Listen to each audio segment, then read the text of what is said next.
Hello সবার, কি অবস্থা? আশা করি ভালো আছো।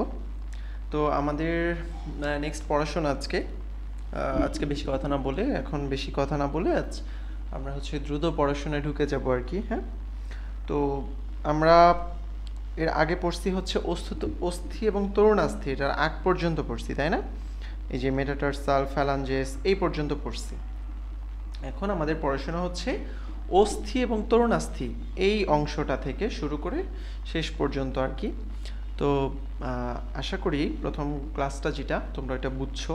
এখন আমরা অস্থি তরুণাস্থিতে যাব। এখানে আমরা নর্মালি অস্থির নামগুলা পড়ছি বেশিরভাগ, তাই না? আচ্ছা, তো আমরা এখন অস্থি এবং তরুণাস্থি এগুলোর কিছু ডিটেলস পড়বো, এগুলোর কিছু বৈশিষ্ট্য পড়বো, কী কী টাইপের অস্থি তরুণাস্থি আছে, এইসব জিনিসগুলো পড়বো।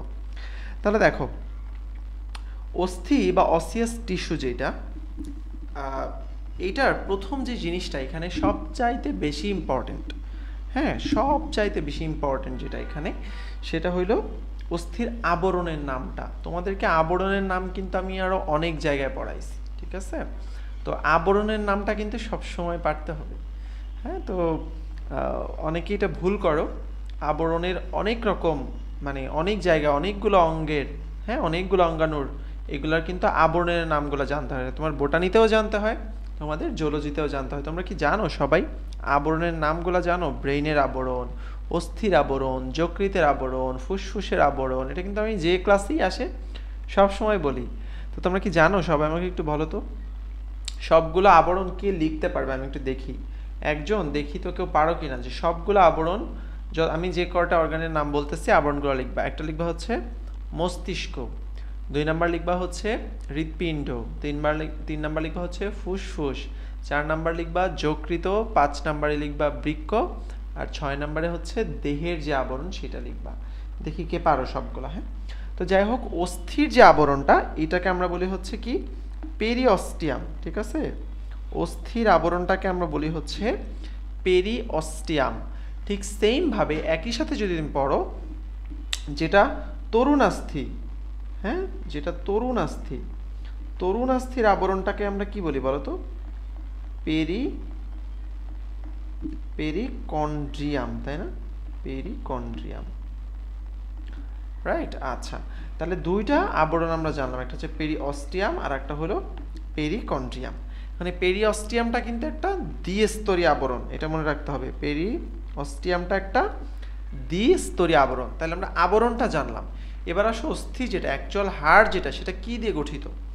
এখানে দুই ধরনের পদার্থ থাকে, একটা হচ্ছে জৈব, সেটা থাকে 40%, আর অজৈব পদার্থ এবং অস্থি কোষ যেগুলা, এগুলা মিলে থাকে টোটাল 60%। তাহলে এটা কিন্তু অনেক সময় প্রশ্নে আসে যে জৈব পদার্থ কত পার্সেন্ট, অজৈব পদার্থ কত পার্সেন্ট? 60% গেল। এখানে কোলাজেন থাকে, অসেইন থাকে, হ্যাঁ এগুলো তুমি পড়তে পারো। বাট যেটা বেশি ইম্পর্টেন্ট সেটা হলো এই যে 6 নাম্বার পয়েন্টটা দেখো, অস্থি কোষ কয় ধরনের থাকে? তোমরা কি জানো অস্থি কোষ টোটাল হচ্ছে 4 ধরনের। কয় ধরনের? 4 ধরনের। এটা হয়তো আমরা অন্য ক্লাসেও বলছি, এখনো বলতেছি। দেখো, প্রথমে থাকে অস্টিওপ্রোজেনিটর। কি বললাম? অস্টিওপ্রোজেনিটর, মানে এটা জেন মানে হচ্ছে জেনেসিস মানে তৈরি করা। তো অস্টিওপ্রোজেনিটর মানে হচ্ছে অস্টিও মানে অস্থি তৈরি করার জন্য বা জেনেসিস করার জন্য বা যে আদি কোষটা, যে প্রথম কোষটা, সেটাকে আমরা বলি হচ্ছে অস্টিওপ্রোজেনিটর সেল। ওকে, তাহলে এইটা থেকে প্রথমে অস্থি কোষ আসবে, হ্যাঁ উৎপন্ন হবে। তো অস্টিওপ্রোজেনিটর থেকে প্রথমে একটা বাচ্চা কোষ তৈরি হয়, বাচ্চা কোষ। তো বাচ্চা কোষগুলোকে আমরা কি বলি বলতো? ব্লাস্ট বলি, তাই না? যেমন এরিথ্রোব্লাস্ট, তাই না? এরকম। তাহলে এইখানে আমরা কি বলবো? এখানে তো আর এরিথ্রো বলবো না, এখানে বলবো অস্টিওব্লাস্ট। তাহলে বাচ্চা একটা অস্থিকোষ তৈরি হবে। প্রথমে যে উৎপাদক কোষ ছিল সেখান থেকে একটা বাচ্চা অস্থিকোষ তৈরি হবে, অস্টিওব্লাস্ট। এরপরে আসবে অস্টিও কি বলতো? সাইট, তাই না? অস্টিওসাইট মানে হচ্ছে পূর্ণাঙ্গ যে অস্থিকোষ সেইটা। তাহলে অস্টিওপ্রোজেনিটর, অস্টিওব্লাস্ট, এরপরে আসতেছে হচ্ছে অস্টিওসাইট, ঠিক আছে? তাহলে এই 3 টাইপের কোষ গেল। বাকি থাকে আরেকটা কোষ, এই আরেকটা কোষের নাম হচ্ছে অস্টিওক্লাস্ট। কি বললাম, আর একটা কোষের নাম হচ্ছে অস্টিওক্লাস্ট। তো অস্টিওক্লাস্টটা স্পেশাল টাইপের সেল। যেমন এই তোমাদের আবরণের কথা বললাম না, যে আবরণের নাম কে বলতে পারবে? দেখি আরেকজন কেউ বলো যে এখানে ম্যাক্রোফেজ, আমাদের বডিতে কোন কোন জায়গার ম্যাক্রোফেজগুলোকে কি বলে? যেমন ফুসফুসের ম্যাক্রোফেজকে কি বলে, হ্যাঁ, যকৃতের ম্যাক্রোফেজকে কি বলে, বৃক্কের ম্যাক্রোফেজকে কি বলে, এগুলোও কিন্তু পারতে হবে। রক্তের ম্যাক্রোফেজ কি? মনোসাইট, হ্যাঁ, মনোসাইটটা কি পরে আমরা বলি ম্যাক্রোফেজ। ফুসফুসে থাকে অ্যালভিওলার ম্যাক্রোফেজ, যকৃতে থাকে কাফ্ফার কোষ, তাই না? তাহলে এগুলো হচ্ছে ম্যাক্রোফেজ, মানে ওইখানে জীবাণু ধ্বংস করার জন্য কাজে লাগে। সো অস্থির মধ্যেও কিন্তু সেম ওরকম ম্যাক্রোফেজ আছে। এই অস্থির ম্যাক্রোফেজটার নামই হইল অস্টিওক্লাস্ট। মনে থাকবে? অস্টিওক্লাস্ট কি তাহলে? অস্থির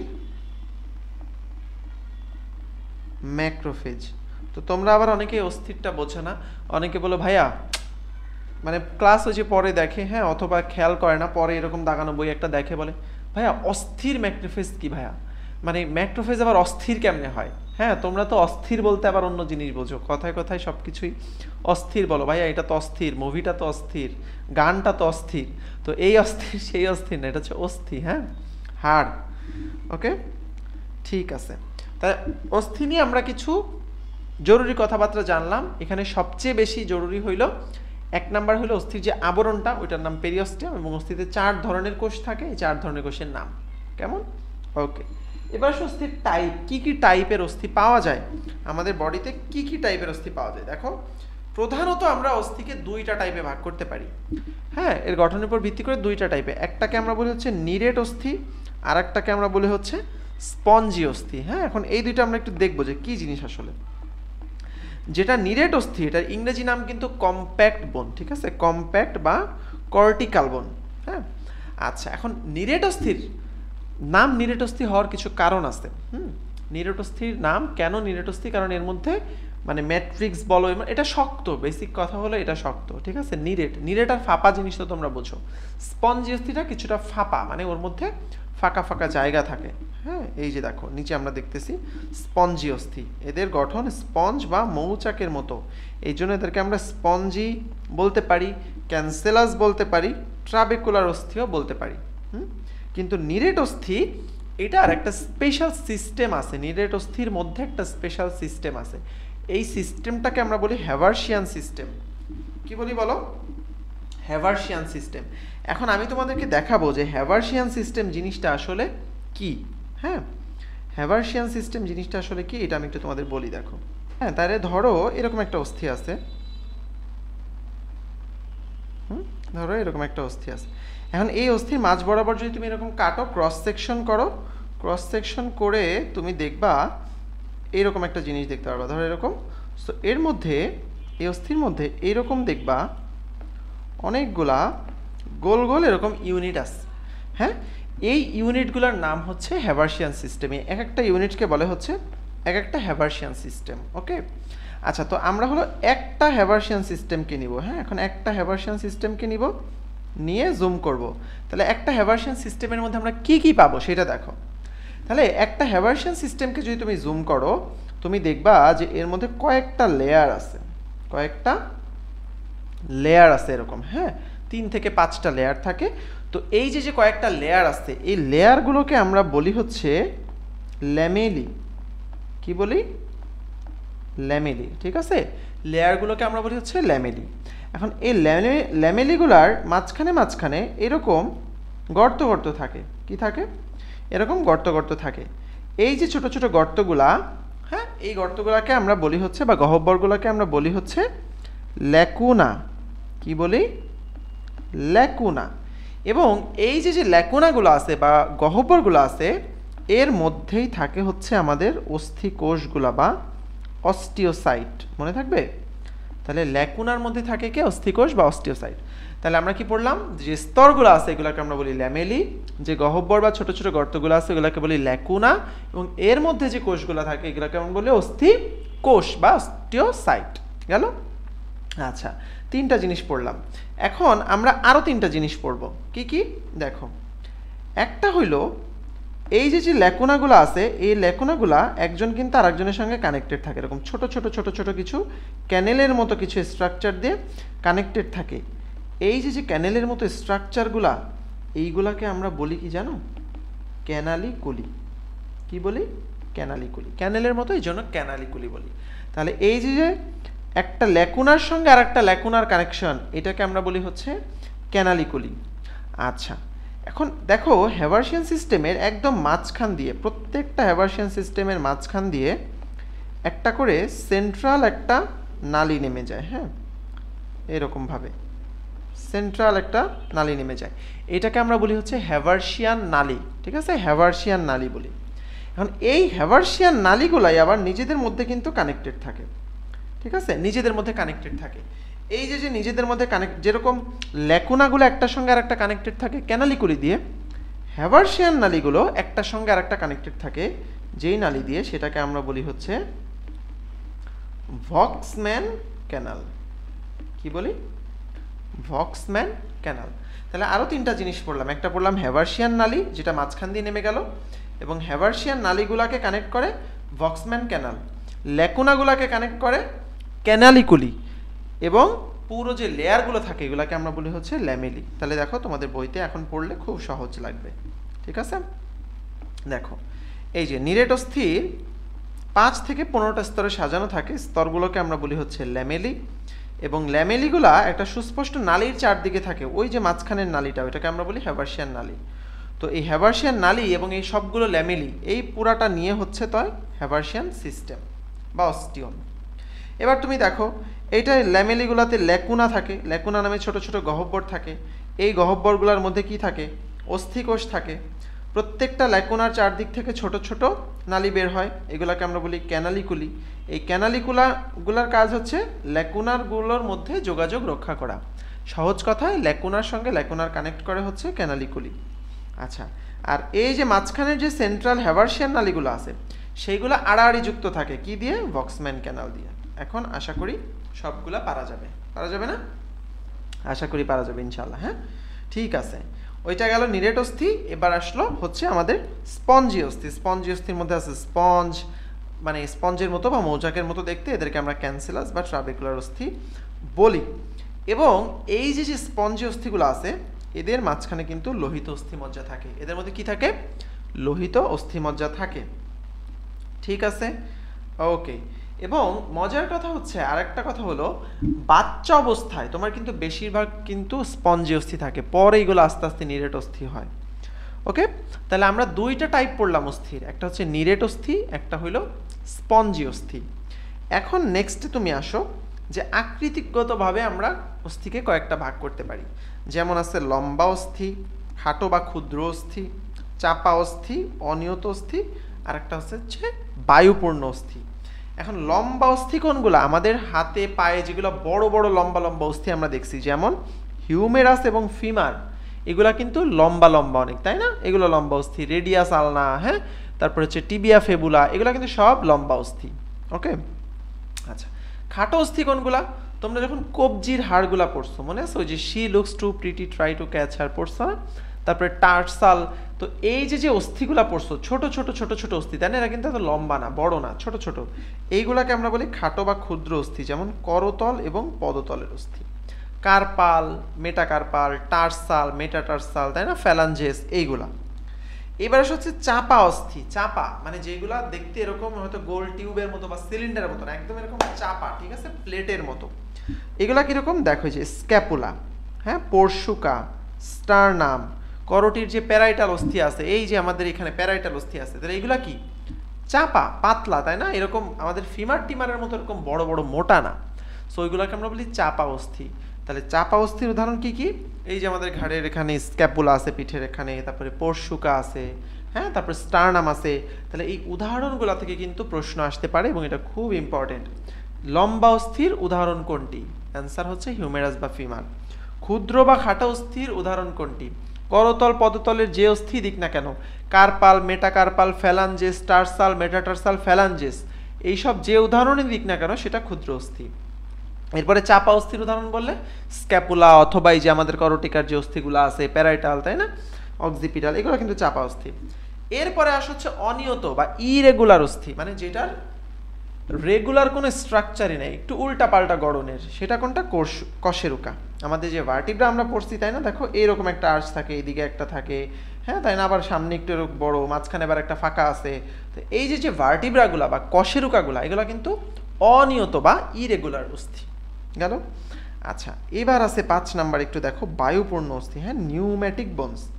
নিউম্যাটিক বোনস মানে হচ্ছে যেইগুলার মাঝখানে ছোট ছোট ফাঁকা গহ্বর আছে এবং ওর মধ্যে বাতাস থাকতে পারে, ওইটাকে আমরা বলি হচ্ছে নিউম্যাটিক বোন।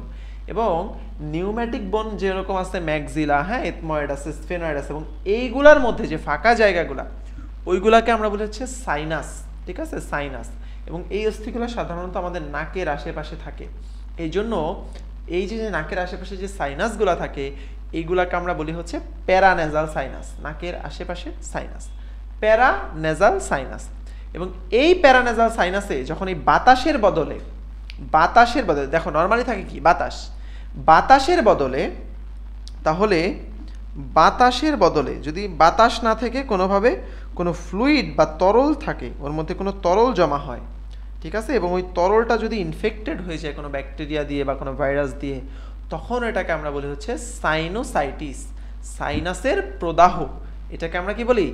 সাইনোসাইটিস। ঠিক আছে, তো ওইটাও কিন্তু তোমাদেরকে শ্বসন চ্যাপ্টারে পড়ানো হয়েছে যে সাইনোসাইটিস জিনিসটা কি। ওকে, ঠিক আছে। তাহলে নিরেট অস্থি স্পঞ্জি অস্থির মধ্যে পার্থক্য পারবা যে নিরেট অস্থিতে হ্যাভার্সিয়ান তন্ত্র থাকে, এরা ঘন ভারী মজবুত, হ্যাঁ, বাট এইখানে কিন্তু ওই রকম কোনো ঘন ভারী বা মজবুত না, হ্যাভার্সিয়ান কোনো সিস্টেম থাকে না।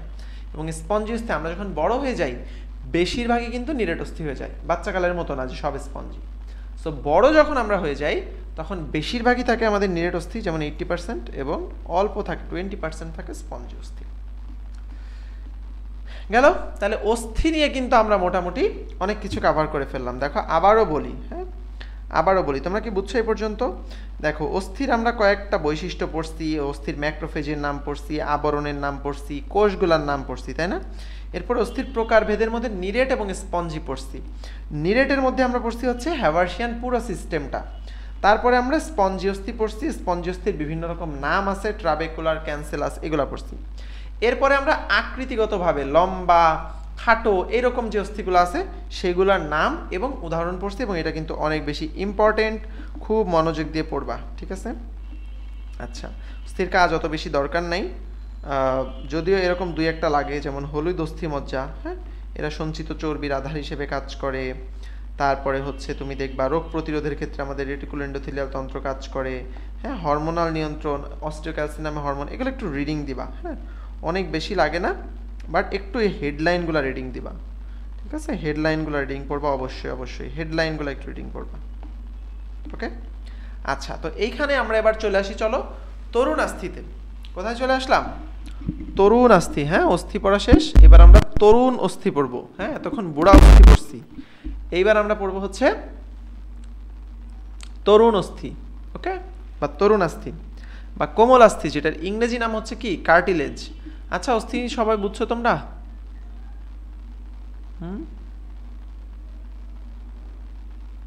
সবাই বুঝতে পারছো না?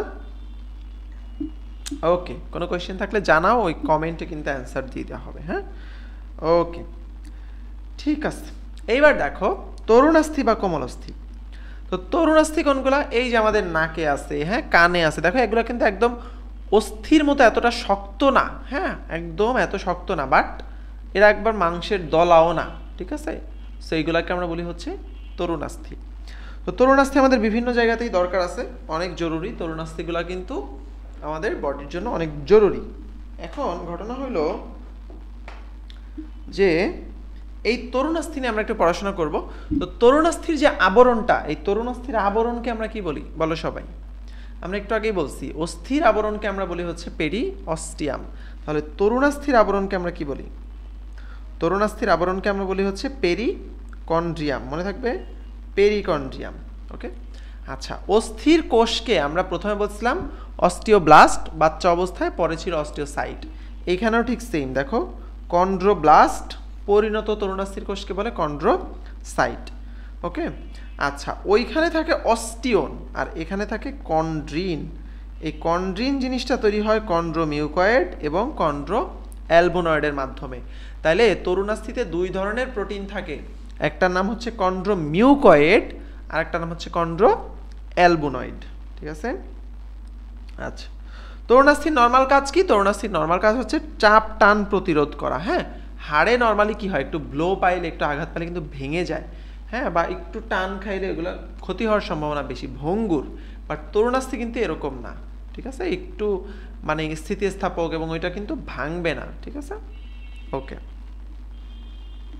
তো তরুণাস্থিতে একটা লুব্রিকেন্ট থাকে, এই লুব্রিকেন্টটার নাম একটু তোমরা পড়তে পারো, এটা দাগানো নাই যদিও, বাট পড়তে পারো। হ্যাঁ, লুব্রিসিন নামক একটা গ্লাইকোপ্রোটিন থাকে। এবার আসো যেটা ইম্পর্টেন্ট তরুণাস্থির মধ্যে, যেখান থেকে প্রশ্ন আসবে এবং প্রতি বছর আসে, দেখতেছো লাল লাল ভর্তি, মানে এখান থেকে প্রতি বছর মেডিকেল ভর্তি পরীক্ষায় প্রশ্ন আসে। তাহলে এই চ্যাপ্টারে কিছু পড়ি না পড়ি এটা অবশ্যই অবশ্যই অবশ্যই মুখস্থ করে ফেলতে হবে, ঠোঁটস্থ করে ফেলতে হবে, এই জন্য মনোযোগ দিয়ে শোনো।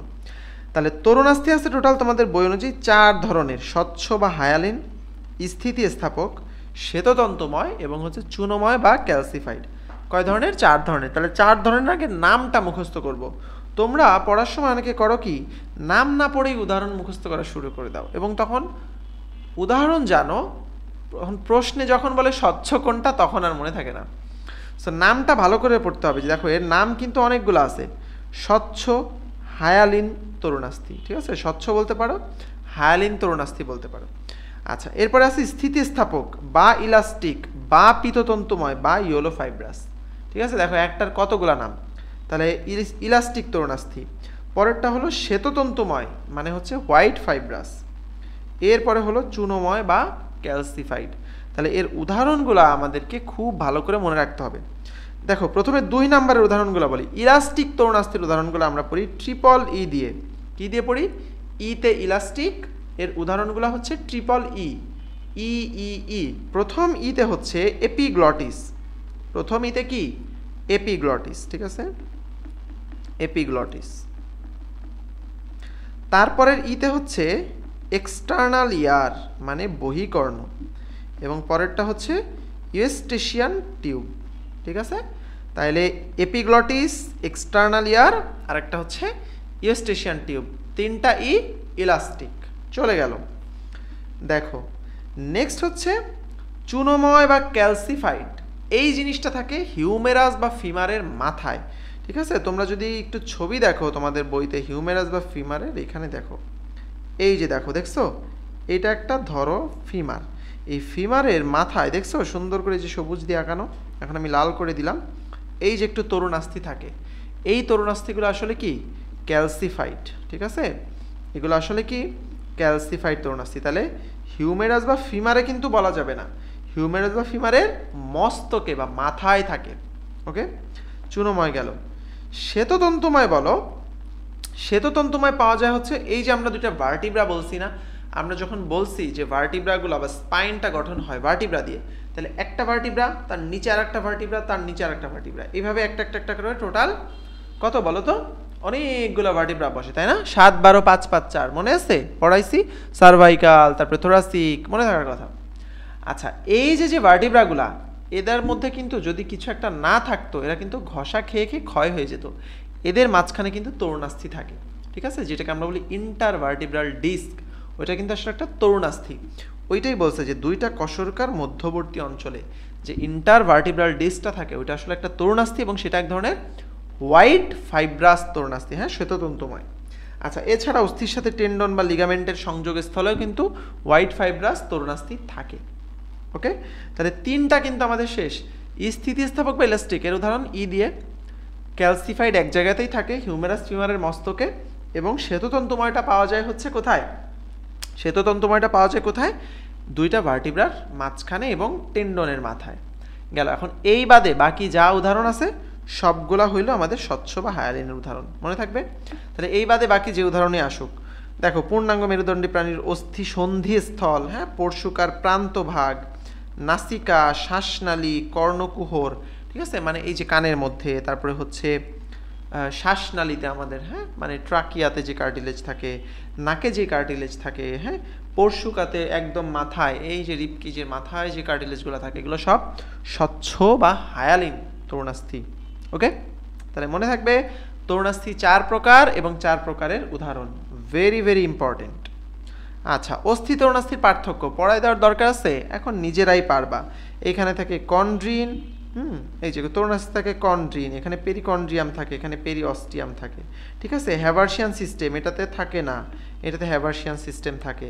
এটা নমনীয় স্থিতিস্থাপক, কিন্তু এটা অনমনীয় এবং অস্থিতিস্থাপক এবং কঠিন, এটা হার্ড। এগুলো কমন সেন্স, পারা যাবে।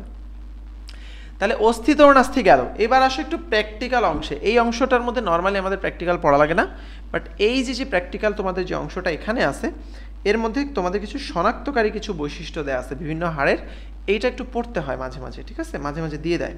যেমন ম্যান্ডিবল, এই ম্যান্ডিবলটা আসলে একটা ইউ আকৃতির, হ্যাঁ এই যে দেখো একটা ইউ আকৃতির হাড়, ঠিক আছে। আচ্ছা, হাইওয়েড এটাও একটা ইউ আকৃতির হাড়। আচ্ছা, এবার আসো হচ্ছে সার্ভাইকাল কিছু কশেরুকা, তাদের কিছু স্পেশাল নাম আছে। এটা যখন আমি ভার্টিব্রা তোমাদের পড়াইছি ওই সময় আমি বলছিলাম, আবারও বলতেছি। সার্ভাইকাল কশেরুকা টোটাল আছে 7টা, C1 2 3 4 5 6 7। এর মধ্যে C1 C2 এবং C7 এই 3টার স্পেশাল নাম আছে। 1 নাম্বার যেটা, এটার নাম হচ্ছে অ্যাটলাস। কি বললাম? 1 নাম্বার যেটা সেটার নাম হচ্ছে অ্যাটলাস।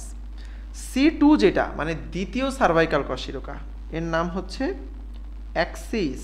কি বলে? অ্যাক্সিস।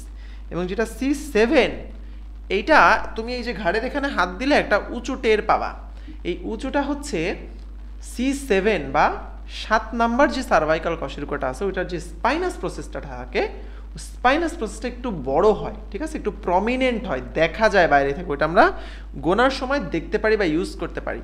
এই জন্য এই জিনিসটাকে আমরা বলি হচ্ছে, কি বলি বলো তো, এই যে দেখো এটাকে আমরা বলি হচ্ছে ভার্টিব্রা প্রমিনেন্স। সপ্তম সার্ভাইকাল কশেরুকাটাকে আমরা বলি হচ্ছে ভার্টিব্রা প্রমিনেন্স। 1 নাম্বারটাকে বলি অ্যাটলাস, এটা দেখতে আংটির মতো।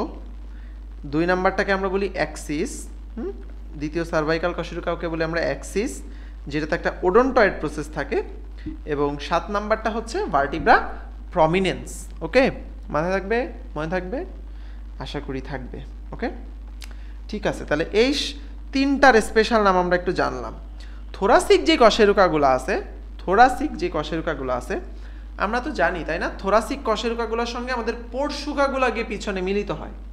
একটু কঠিন হয়ে যাচ্ছে, বাট একটু ধৈর্য ধরো, কয়েকবার পড়লে দেখবা যে এটা আস্তে আস্তে সহজ হয়ে যাবে। অবশ্যই কঠিন, এই চ্যাপ্টারটা একটু অবশ্যই কঠিন, এটা তোমরা অ্যানাটমি হিসেবে ফার্স্ট ইয়ারে মেডিকেলে গিয়েও পড়বা, বাট তারপর আমি তোমাদের জন্য যতটুকু সহজ করা যায়, যত অল্প পরিমাণে বলা যায় ওটাই বলতেছি। থোরাসিক বা বক্ষদেশীয় যে কশেরুকাগুলো আছে, তাই না, প্রথমে আমরা 7 12 5 5 4 পড়ছি, তাহলে 7টা হলো সার্ভাইকাল, পরের 12টা হলো থোরাসিক। এই 12টার সঙ্গে কিন্তু পোর্শুকাগুলো পিছনে গিয়ে লাগে, তাই না? এই পোর্শুকা লাগার জন্য যে ছোট্ট এই যে দেখো পাশে গর্ত থাকে, এইটাকে আমরা বলতাম হচ্ছে কোস্টাল ফ্যাসেট। কি বলি? Coastal facet. হ্যাঁ, কোস্টাল মানে পোর্শুকা এবং এটা হচ্ছে ফ্যাসেট। আচ্ছা, লাম্বার কশেরুকা আমরা চিনব কিভাবে? লাম্বার কশেরুকায় 2টা স্পেশাল প্রসেস থাকে। স্পেশাল প্রসেস 2টার নাম হচ্ছে ম্যামিলারি প্রসেস এবং আরেকটা হচ্ছে অ্যাক্সিলারি প্রসেস। একটা হলো ম্যামিলারি আর একটা হলো অ্যাক্সিলারি প্রসেস। তাহলে 2টা প্রসেস থাকে, একটা ম্যামিলারি প্রসেস, একটা অ্যাক্সিলারি প্রসেস। এগুলো কিন্তু একবার পড়লে হবে না, বারবার বারবার বারবার পড়তে পড়তে আয়ত্তে আনতে হবে, ঠিক আছে। আচ্ছা, যেমন স্যাক্রামে, স্যাক্রাম আমরা চিনি স্যাক্রাল প্রমন্টরি দেখে। ওকে, এরকম আমি যে একটা একটা শব্দ দাগাই দিছি ওইটা একটু পড়বা, কেমন? আচ্ছা, এইখানে অনেক কিছু আছে, ফিমার টিমারে অনেক কিছু আছে, বাট আমি 2-1টা করে লাইন বলে দিই, এগুলো পড়লেই হবে। দেখো, ফিমারটা হচ্ছে দেহের সবচেয়ে বড় অস্থি এবং এইখানে ট্রোক্যান্টর থাকে, ঠিক আছে। যদি বলে ট্রোক্যান্টর কোথায় পাওয়া যায়, ফিমারে পাওয়া যায়, মনে রাখবা, ঠিক আছে। আচ্ছা, এগুলো আমাদের মোটামুটি পড়া শেষ। তাইলে এইবার অস্থি এবং তরুণাস্থি রিলেটেড মোটামুটি সব কিছু আমাদের পড়া হয়ে গেছে। এখন আমরা একটু পেশি টিস্যু নিয়ে কথাবার্তা বলবো এবং পেশি টিস্যু নিয়ে পড়াশোনা করব। তোমাদের এই পর্যন্ত কারো কোনো প্রবলেম আছে কিনা একটু জানাও। হ্যাঁ, এই পর্যন্ত কারো কোনো প্রবলেম আছে কিনা জানাও। ওকে, ঠিক আছে। তাহলে এবার আমরা পড়াশোনা করব হচ্ছে পেশি টিস্যু নিয়ে। তো পেশি টিস্যু নিয়ে পড়ার আগে তোমাদের একটু 2টা মিনিট ব্রেক দেই। সো তোমরা সবাই একটু ব্রেক নাও। এই পর্যন্ত যে পড়লাম একটু পারলে দেখো। আমরা আবার 2 মিনিট পরেই কিন্তু ক্লাসটা শুরু করে দিব। হ্যাঁ, পেশি টিস্যুর গঠন কাজ, পেশি থেকে আমরা পড়াশোনা করব, এরপর লিভার তন্ত্র নিয়ে পড়াশোনা করব। ঠিক আছে, লিভার সিস্টেমটা কীভাবে কাজ করে এটা নিয়ে পড়াশোনা করব। ওকে, ঠিক আছে, এখন 2 মিনিট ব্রেক।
আচ্ছা রেডি তাহলে, চলো শুরু করি হচ্ছে আমাদের পেশি টিস্যুর গঠন এবং কাজ।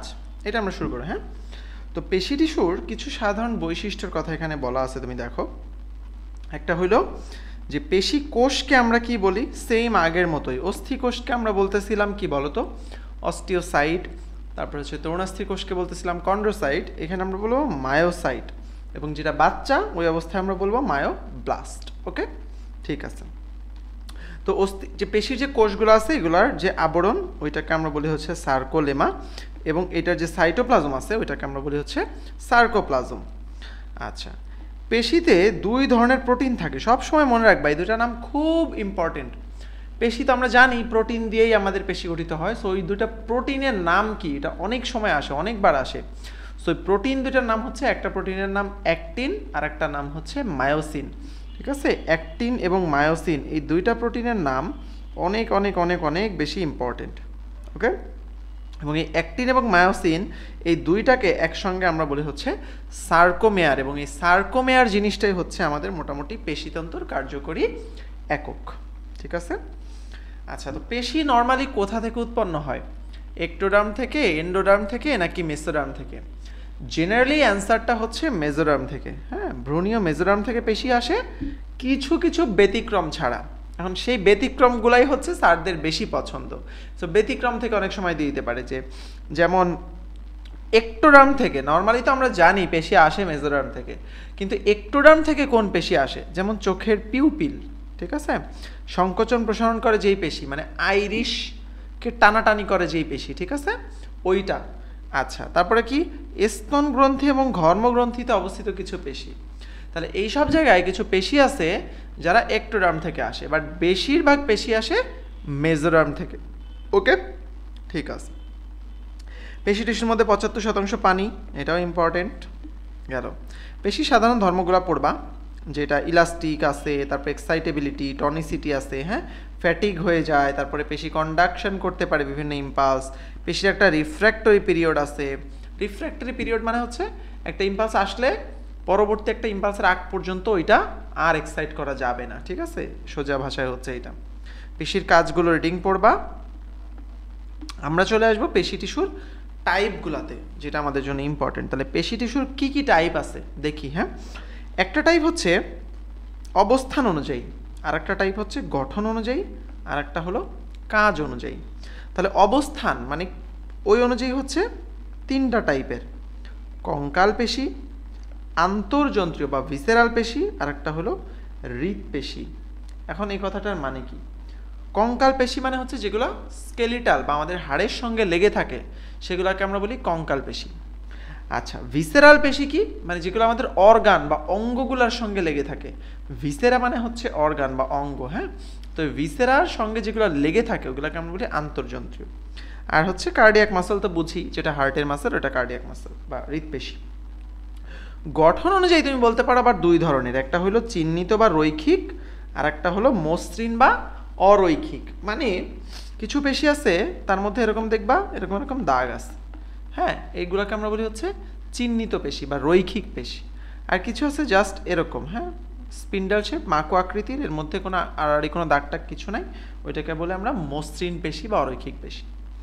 আচ্ছা, কাজ অনুযায়ী আবার আছে ঐচ্ছিক এবং অনৈচ্ছিক পেশি। মানে কি, কিছু পেশির কাজকে আমরা নিজেরা কন্ট্রোল করতে পারি, নিজেরা ইচ্ছা মতো নাড়াইতে চাড়াইতে পারি, এগুলোকে আমরা বলি ঐচ্ছিক পেশি। আর যেগুলো ইচ্ছা মতো করতে পারি না ওগুলো অনৈচ্ছিক পেশি। এটা তোমরা সবাই জানো। এখন কথা হলো এইগুলোর মধ্যে কমন আছে। কমন মানে হচ্ছে যেটা কঙ্কাল পেশি ওইটাই আমাদের ঐচ্ছিক পেশি, ওইটাই আসলে রৈখিক পেশি। ঠিক আছে, কঙ্কাল পেশি, চিহ্নিত বা রৈখিক পেশি, ঐচ্ছিক পেশি সবাই আসলে সেম। আচ্ছা, মসৃণ পেশি বা অনৈচ্ছিক পেশি, হ্যাঁ, অরৈখিক পেশি, ভিসেরাল, এগুলো সব সেম। ঠিক আছে, তাহলে আলাদা কি, একটা জিনিস আলাদা, সেটা হচ্ছে হৃৎপেশি। সো আমরা বেসিক্যালি তিনটা ভাগে ভাগ করতে পারি, ওভারঅল তিন ভাগে জিনিসটাকে ভাগ করতে পারি। একটা হচ্ছে অমসৃণ, যেটাকে আমরা বলি রৈখিক পেশি বা ঐচ্ছিক পেশি বা কঙ্কাল পেশি, এটা বলতে পারি। আর একটা আছে কি, যেটা হচ্ছে মসৃণ, অরৈখিক বা ভিসেরাল পেশি, যেটা যেটা অর্গানের বিভিন্ন গায়ে থাকে। আর একটা হলো হৃৎপেশি বা কার্ডিয়াক পেশি, এটা একটু স্পেশাল টাইপের। ওকে, তো এইখানে তোমাদের অনেকগুলো কথাবার্তা আছে। দেখো, অমসৃণ বা রৈখিক পেশি কোথায় পাওয়া যায়? হ্যাঁ, বা রৈখিক পেশি কোথায় পাওয়া যায়, এই প্রশ্নগুলো একটা ইম্পর্টেন্ট। কোথায় পাওয়া যায়, ঠিক আছে, পেশিগুলা কোনটা কোথায় পাওয়া যায়, এটা বেশি ইম্পর্টেন্ট। তাহলে দেখো, চোখ, চোয়াল, ওষ্ঠ, গলবিল, ডায়াফ্রাম, পেট, ইন্টারকোস্টাল, এই জায়গাগুলোতে হচ্ছে আমাদের কি থাকে, ঐচ্ছিক বা কঙ্কাল পেশি থাকে। এই যে হাড়ের সঙ্গে যেগুলো থাকে এগুলোও কিন্তু আমাদের মোটামুটি সবই ঐচ্ছিক পেশি। তাহলে ভিসেরাল পেশি কোনগুলা? ভিসেরাল পেশি হচ্ছে যেগুলো আমাদের অর্গানের সঙ্গে থাকে, ঠিক আছে, ওটা আমরা আসতেছি, অনৈচ্ছিক পেশি। এখন এই যে রৈখিক পেশি, এটার একটা স্ট্রাকচার তোমাদের বইতে আছে, তোমরা অনেকেই অনেক সময় কনফিউজড হয়ে যাও যে ভাইয়া ফ্যাসিকুলাস কি, এন্ডোমাইসিয়াম কি, পেরিমাইসিয়াম কি, এপিমাইসিয়াম কি, হ্যাঁ, এগুলো আসলে কি জিনিস। তো তোমাদেরকে আমি একটু বুঝায় বলি। দেখো, পেশি, এই যে তোমরা মোটা মোটা যে পেশিগুলো দেখো, ধরো এইটা একটা মুটকো একটা পেশি পুরাটা, হ্যাঁ, আচ্ছা, এই পেশির মধ্যে তুমি যদি একদম ছোট্ট ইউনিটটাকে ধরো, ছোট্ট একটা ইউনিট ধরো, হ্যাঁ, এই একটা ইউনিট হচ্ছে মাসেল ফাইবার, একটা ফাইবার, ঠিক আছে, একটা ফাইবার। তো এই একটা মাসেল ফাইবারের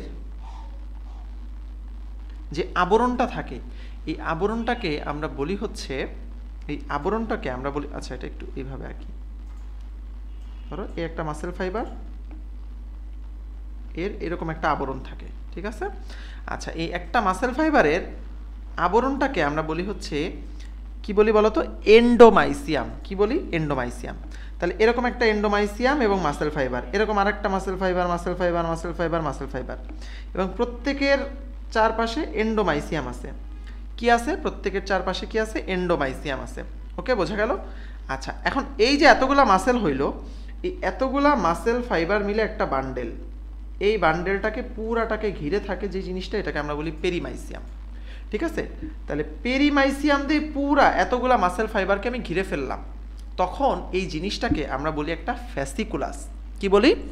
তখন এই জিনিসটাকে আমরা বলি হচ্ছে ফ্যাসিকুলাস। বোঝার চেষ্টা করো, আবার বুঝো। একটা মাসেল ফাইবার, সেইটার ধরো এই যে আমার আঙ্গুল, ধরো এই এক একটা হচ্ছে মাসেল ফাইবার। তাহলে আঙ্গুলগুলো যদি মাসেল ফাইবার হয়, এর চারপাশে কি আছে? এন্ডোমাইসিয়াম আছে। আঙ্গুলগুলোর চারপাশে এন্ডোমাইসিয়াম আছে। আচ্ছা, এখন এই যে 5টা মাসেল ফাইবার এক জায়গায় করলাম, তাহলে 5টা মাসেল ফাইবার আছে, প্রত্যেকটার চারপাশে এন্ডোমাইসিয়াম আছে। মানে এই আঙ্গুলগুলা তুমি যদি একসাথে করো, এই যে একটা বান্ডেল হইলো, এই বান্ডেলটার চারপাশে যে আবরণটা থাকে, এইটাকে আমরা বলি হচ্ছে পেরিমাইসিয়াম, এবং এই বান্ডেলটাকে আমরা বলি হচ্ছে ফ্যাসিকুলাস। বোঝা গেছে? এখন বুঝছো?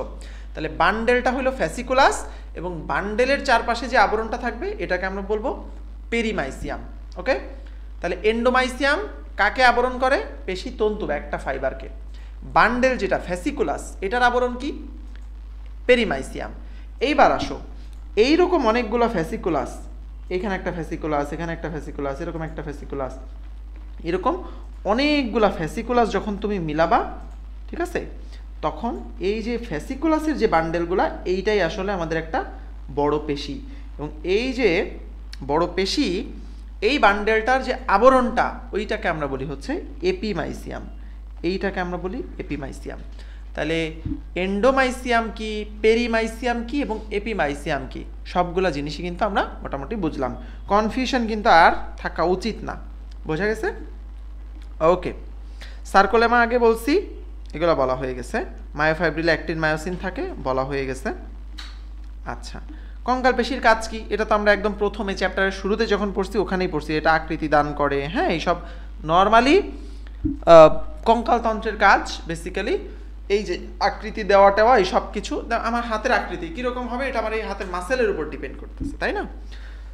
সো আকৃতি দেওয়া, দেহভঙ্গ নিয়ন্ত্রণ করা, এইসব জিনিসপত্র। এখন একটু ইন্টারেস্টিং একটা জিনিস আছে, যে কঙ্কাল পেশি বা এই যে ঐচ্ছিক পেশি আমরা বললাম, এটার কয়েকটা টাইপ আছে: flexor, extensor, abductor, adductor, depressor, লিভেটর, ঠিক আছে, আর একটা হচ্ছে রোটেটর। তাহলে দেখো, ফ্লেক্সর, এক্সটেন্সর আসলে একই জিনিস, জাস্ট উল্টা। অ্যাবডাক্টর, অ্যাডাক্টর আসলে একই জিনিস, জাস্ট উল্টা। ডিপ্রেসর, লিভেটর জাস্ট একই জিনিস, উল্টা। এদের কাজগুলো জাস্ট উল্টা। ফ্লেক্সর পেশি কি করে? এরা জাস্ট হাতকে ভাঁজ হইতে সাহায্য করে। হাত বলো, পা বলো, যে কোনো অঙ্গ বলো, যেখানেই ফ্লেক্সর পেশি আছে, সে ওটাকে ভাঁজ করতে সাহায্য করবে, মানে সংকুচিত করতে সাহায্য করবে। আর যেটা এক্সটেন্সর পেশি, তাহলে হাতের ফ্লেক্সর হচ্ছে বাইসেপস, আর হাতের এক্সটেন্সর হচ্ছে ট্রাইসেপস, ঠিক আছে। তাহলে বাইসেপসের কাজ হচ্ছে এটাকে ফ্লেকশন করা, এই জন্য এটার নাম হচ্ছে ফ্লেক্সর পেশি, হাতের ফ্লেক্সর পেশি, ট্রাইসেপসের কাজ হচ্ছে এটাকে এক্সটেন্ড করা, এই জন্য এটার নাম হচ্ছে এক্সটেন্সর পেশি। বোঝা গেল? আচ্ছা, তাহলে ফ্লেক্সর এক্সটেন্সর আমরা বুঝলাম। অ্যাবডাক্টর অ্যাডাক্টর কি? অ্যাবডাক্ট মানে হচ্ছে তোমার বডি থেকে দূরে নিয়ে যাওয়া, আর অ্যাডাক্ট মানে হচ্ছে তোমার বডির কাছে আনা। তা আমি দেখো একটু দেখাচ্ছি, এই যে হাতটা তুমি এদিকে উঠাইলা, তাহলে কি তোমার বডি থেকে দূরে নিয়ে গেলা হাতটাকে, এটাকে বলে অ্যাবডাকশন। হাতটাকে কাছে নিয়ে আসলা, এটাকে বলে অ্যাডাকশন। বোঝা গেছে? অ্যাডাকশন মানে কাছে নিয়ে আসলা। ওকে, তাহলে এই অ্যাডাকশন করতে যে পেশিটা হেল্প করে সেটাকে আমরা বলি অ্যাডাক্টর পেশি। অ্যাবডাকশন করতে যে পেশিটা হেল্প করে ওইটাকে আমরা বলি অ্যাবডাক্টর পেশি। দেখো আমাদের হাতের যে ডেল্টয়েড মাসেলটা আছে, এই যে এখানে যে মাসেলটা থাকে একদম হাতে, এখানে হাত দিলে যে মাসেলটা তুমি পাবা এটাকে আমরা বলি ডেল্টয়েড মাসেল। কি মাসেল? Deltoid muscle. এই ডেল্টয়েড মাসেলটা আমাদের হাতকে এইরকম উপরের দিকে তুলতে সাহায্য করে, এই জন্য এটাকে আমরা বলি অ্যাবডাক্টর পেশি। এটা কিন্তু অনেক সময় প্রশ্নে দেয়, ডেল্টয়েড মাসেলের কাজ কি অথবা অ্যাবডাক্টর পেশির উদাহরণ কি? অ্যান্সার কি? ডেল্টয়েড। এরকম সেম অ্যাডাক্টর আছে ল্যাটিসিমাস ডরসি, এই যে পিছনে থাকে। হ্যাঁ, আচ্ছা, এরপর আছে দেখো ডিপ্রেসর এবং লিভেটর, মানে একটা ডিপ্রেস করে, একটা লিভেটর মানে উঁচু করে তোলে। ঠিক আছে, যেমন মুখের, হ্যাঁ মুখের কিছু পেশি আছে যারা ডিপ্রেস করতে হেল্প করে আমাদের ম্যান্ডিবলকে, কিছু পেশি আছে উঁচু করতে হেল্প করে। হ্যাঁ, আচ্ছা, এরপরে একটা আছে হচ্ছে রোটেটর পেশি, যেমন পাইরিফর্মিস। রোটেটর পেশির উদাহরণ হচ্ছে পাইরিফর্মিস, এটা দেখা যাচ্ছে ফিমারে। ফিমারকে এই যে আমরা পাকে চারপাশে ঘুরাইতে পারি, এটা কেন পারি? এটা হচ্ছে এই রোটেটর বা পাইরিফর্মিস পেশির কারণে ঘুরাইতে পারি। ওকে, তাহলে এই যে যে flexor extensor, abductor adductor, depressor লিভেটর এবং রোটেটর, এই পেশিগুলোর নাম পাঠতে হবে এবং উদাহরণ পাঠতে হবে। ওকে, কাজ পাঠতে হবে। গেল, তাহলে কঙ্কাল পেশি আমাদের হয়ে গেল। এবার নেক্সট আসে হচ্ছে অনৈচ্ছিক বা মসৃণ বা রৈখিক পেশি, যেটাকে আমরা বলি ভিসেরাল পেশি। এইগুলা নর্মালি হচ্ছে আমাদের ঐচ্ছিক কন্ট্রোলে নাই, যেগুলা জিনিসপত্র আছে, যেমন আমাদের গাট, তাই না, ইন্টেস্টাইন বা আমাদের খাদ্যনালী বা এই যে জিনিসপত্রগুলো, এগুলো তো আমাদের কন্ট্রোলে নাই, তাই না? সো যত নালী আছে, থলি আছে, হ্যাঁ নালী, থলি, জরায়ু, এই সব জায়গায় থাকে হচ্ছে সব মসৃণ পেশি। এই সব জায়গায় থাকে কি? মসৃণ পেশি। যেমন এই যে দেখো পৌষ্টিক নালী, রক্ত নালী, শ্বাস নালী, মূত্র থলি, ঠিক আছে, জরায়ু। তাহলে নালী এবং থলি, জরায়ু, নালী, থলি, জরায়ুতে থাকে মসৃণ বা ভিসেরাল পেশি। ঠিক আছে, ওকে। এবার দেখো নেক্সট আসতেছে হচ্ছে হৃদপেশি বা কার্ডিয়াক পেশি। এটা কেন স্পেশাল আমরা বলি? কারণ এটা একটা বিশেষ ধরনের রৈখিক অনৈচ্ছিক পেশি। কথাটা একটু কেমন না? একদিকে বলতেছেন রৈখিক আর একদিকে বলতেছেন অনৈচ্ছিক। ভাই আমরা তো জানি রৈখিক মানে ওইটা ঐচ্ছিক। হ্যাঁ, হৃদপেশির গঠনটা, স্ট্রাকচারটা রৈখিক পেশির মতো, ডোরা কাটা, দাগ টাগ আছে, অনেক কিছু আছে। হ্যাঁ, কিন্তু এর কাজটা অনৈচ্ছিক। হার্টের পেশিকে আমরা নিয়ন্ত্রণ করতে পারি? আমরা কি চাইলে হার্টকে জোরে বিট করাইতে পারি? পারি না। আমরা ভয় টয় পাইলে হার্ট জোরে বিট করে। হ্যাঁ, তো এটা অনৈচ্ছিক পেশি, মানে কাজটা অনৈচ্ছিক বাট স্ট্রাকচারটা রৈখিক। হ্যাঁ, এটা সব সময় মাথায় রাখবা। ঠিক আছে, গেল। এবং হার্টের পেশির সবচেয়ে যে ইন্টারেস্টিং ফিচার যেটা, এই যে মাঝখানে একটা আলাদা আলাদা আলাদা আলাদা এরকম ডিস্কের মতো দাগ থাকে, গঠন থাকে, এটাকে আমরা বলি হচ্ছে ইন্টারক্যালাটেড ডিস্ক। কি বলি? Intercalated disk. তাহলে যদি এইভাবে প্রশ্ন আসবে যে হৃদপেশির বৈশিষ্ট্য কোনটি? Intercalated disk. অথবা ইন্টারক্যালাটেড ডিস্ক কোন পেশির বৈশিষ্ট্য? এটা হৃদপেশির বৈশিষ্ট্য। কেমন? এবং এই যে এতক্ষণ আমরা যা পড়ছি তোমাদের এখানে একটা চার্ট আকারে দেওয়া আছে। ঠিক আছে, তো তারপরও আমি চার্টের কয়েকটা ইম্পর্টেন্ট জিনিসপত্র তোমাদেরকে বলে দিচ্ছি, এইগুলা কোনোভাবেই ভুল করা যাবে না। যেমন নিউক্লিয়াসের সংখ্যা, তুমি যদি রৈখিক পেশি দেখো বা ঐচ্ছিক পেশি দেখো, এক একটা পেশির মধ্যে অসংখ্য নিউক্লিয়াস থাকে, অসংখ্য নিউক্লিয়াস, এবং প্রান্তের দিকে থাকে নিউক্লিয়াসগুলো, পরিধির দিকে থাকে, বাইরের দিকে থাকে। কিন্তু মসৃণ বা অনৈচ্ছিক পেশিতে একটাই নিউক্লিয়াস থাকে এবং এরা কিন্তু মাঝখানে থাকে, একদম সেন্টারে। এই যে এরকম দেখবে একটা মসৃণ পেশি, তার মাঝখানে একটা মাত্র নিউক্লিয়াস থাকে। বাট যেটা রৈখিক পেশি, এগুলার প্রান্তের দিকে থাকে এবং কয়েকশো নিউক্লিয়াস থাকে। হ্যাঁ, হৃদপেশিতেও একটা নিউক্লিয়াসই থাকে। গেল। অনুপ্রস্থ রেখা কোনটা আছে কোনটা নেই আমরা তো জানি, রৈখিক এবং হৃৎপিণ্ড দুইটাতেই আছে, শুধু আমাদের মসৃণ পেশিতে কোনো অনুপ্রস্থ রেখা নাই। সংকোচনের ক্ষমতা অবশ্যই এটা দ্রুত শক্তিশালী, এটা মন্থর এবং এটা পরিমিতভাবে দ্রুত। ঠিক আছে, উদাহরণ মানে অবস্থানগুলো কোথায় অবশ্যই পাঠতে হবে। অনেকে এই জিনিসটা পারো না, বুঝো যে হৃদপেশি তো হৃদপেশি। এখন প্রশ্ন আসে হৃদপেশিটা আসলে কোন লেয়ার? হার্টে তো 3টা লেয়ার আছে, এপিকার্ডিয়াম আছে, মায়োকার্ডিয়াম আছে, এন্ডোকার্ডিয়াম আছে। হার্টের কোন লেয়ারে হৃদপেশিটা থাকে বলো তো? মায়োকার্ডিয়ামে, মাঝখানের যে লেয়ারটা ওইটা আসলে হৃদপেশি। ঠিক আছে, ওকে। তাহলে এইখানে কিন্তু আমরা পেশি নিয়ে মোটামুটি যা কিছু ছিল পড়ে ফেললাম। তাহলে আমরা কি কি কভার করলাম? অস্থি পড়লাম, তরুণাস্থি পড়লাম, পেশি পড়লাম, তাই না? শেষ। এবার এখানে আসো যে একটা তোমাদের এখন বইতে গত কয়েক বছর ধরে কি নতুন অ্যাড করছে যেটা, সেটা হলো অ্যান্টাগনিস্টিক পেশিজোড় কাকে বলে। দেখো একটু আগেই আমরা পড়ে আসছি যে ফ্লেক্সর এবং এক্সটেন্সর এদের কাজ আসলে জাস্ট সেম, জাস্ট একটু অপোজিট, মানে একই রকম কাজ করে, জাস্ট অপোজিট। একজন টেনে কাছে আনে, আরেকজন টেনে দূরে নিয়ে যায়। হ্যাঁ, দুজনের কাজই টানা। তাহলে এই যে দুই রকম পেশি যাদের জাস্ট অপোজিট দিকে কাজ করে, এই দুই ধরনের পেশিকে একসঙ্গে বলা হচ্ছে অ্যান্টাগনিস্টিক পেশিজোড়, মানে বিপরীতধর্মী পেশিজোড়। যেমন একটা ফ্লেক্সরের সঙ্গে একটা এক্সটেন্সর থাকে। যেমন হাতের ফ্লেক্সর পেশিটা বাইসেপস, এক্সটেন্সর পেশিটা হচ্ছে ট্রাইসেপস। এই জন্য বাইসেপস এবং ট্রাইসেপসকে আমরা একসঙ্গে অ্যান্টাগনিস্টিক মাসেল পেয়ার বা পেশিজোড় বলি। ওকে, তো এইরকম মাসেল পেয়ার কিন্তু অনেক আছে। যেমন তুমি দেখবা, একটু পরে পড়াবো, উরুর সামনের অস্থি, পিছনের অস্থি। ঠিক আছে, তো এরকম অনেক অ্যান্টাগনিস্টিক পেশিজোড় আছে। অ্যাবডাক্টর পেশি, অ্যাডাক্টর পেশি। তাহলে ডেলটয়েডের অ্যান্টাগনিস্টিক পেশি কোনটা হবে? কে বলতে পারবে দেখি? ট্রিকি কোশ্চেন, একটু আগে পড়াইছি কিন্তু। ডেলটয়েড যে মাসেলটা আমরা পড়ছি অ্যাবডাকশন করে, এটার উল্টাটা অ্যান্টাগনিস্টিক পেশিজোড় কোন মাসেলটা হবে, কোন পেশিটা হবে বলো তো? কে পারবা? যেটা অ্যাডাকশন করে, latissimus Dorsey. Good, latissimus Dorsey. ঠিক আছে, তাহলে এইবার আমরা চলে আসবো আমাদের নেক্সট টপিক, রড এবং লিভার তন্ত্র। রড এবং লিভার তন্ত্র। আচ্ছা, তাহলে এই পর্যন্ত পড়াইলাম। এই পর্যন্ত সবাই আমরা বুঝছি কিনা বলি? হ্যাঁ, ঠিক আছে।